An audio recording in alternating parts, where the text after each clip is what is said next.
Hello guys, welcome back to our channel Ajay Sharma row में आप सभी का स्वागत है। और आज की इस वीडियो में हम जो है पढ़ेंगे भारतीय साक्ष्य अधिनियम के सेक्शन 126 को। इससे पहले वाले लेक्चर्स में मैंने सेक्शन 124, सेक्शन 125 दोनों के दोनों हम जो है कवर कर चुके हैं। अगर आपने वो वीडियोस नहीं देखे हैं तो इस वीडियो के एंड में उस प्लेलिस्ट का लिंक जो है भारतीय साक्ष्य अधिनियम की प्लेलिस्ट का लिंक मैं प्रोवाइड कर दूंगा, तो आप वहाँ से भी जाकर उसको देख सकते हैं। तो चलिए शुरू करते हैं आज के लेक्चर को। अगर आप लोग चैनल पर पहली बार आए हैं, वीडियो को पहली बार देख रहे हैं, तो वीडियो को लाइक करके चैनल को सब्सक्राइब जरूर कर लीजिएगा, ताकि आने वाले लेक्चर्स के अपडेट आप तक आसानी से पहुंच सकें। तो क्या कहता है भारतीय साक्ष्य अधिनियम का सेक्शन 126, आइए जान लेते हैं हम एक बार। Competency of husband and wife as witnesses in certain cases. देखो सेक्शन 126 क्या कहता है, यानी कि हस्बैंड और वाइफ जो है किन सिचुएशंस में जो है हस्बैंड और वाइफ कोर्ट में जो है विटनेस बन सकते हैं और एविडेंस दे सकते हैं, उसी के बारे में हमने इस सेक्शन में पढ़ना है। तो आइए जानते हैं क्या कहते हैं सेक्शन 126 भारतीय साक्ष्य अधिनियम का।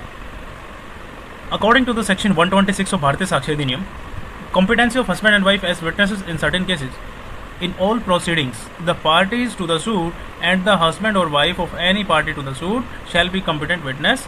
And in criminal proceedings against any person, the husband or wife of such person respectively shall be a competent witness.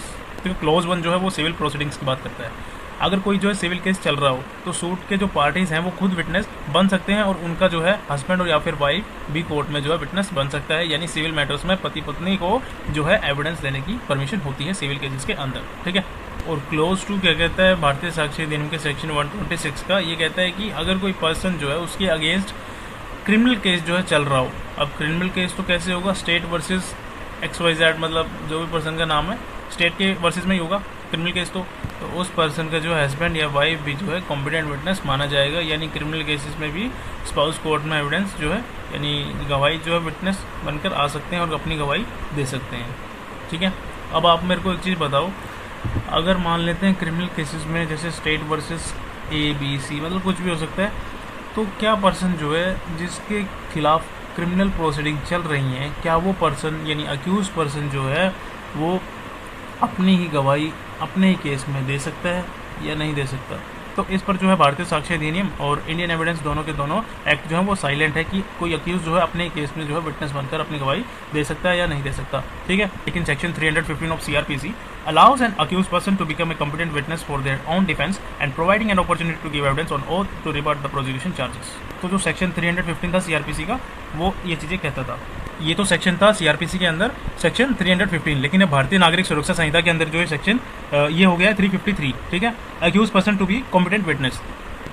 लेकिन इस पर जो है इंडियन एविडेंस एक्ट और भारतीय साक्ष्य अधिनियम ये दोनों के दोनों बहुत आर साइलेंट है इसके रिगार्डिंग कि अक्यूज पर्सन जो है वो क्या अपनी खुद की गवाही जो है वो कोर्ट के अंदर दे सकता है या नहीं, ठीक है, क्रिमिनल प्रोसीडिंग के अंदर, ठीक है।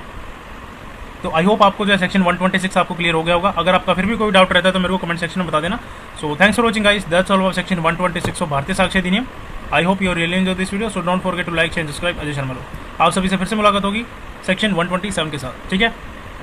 Wish you all the best, keep watching criminal.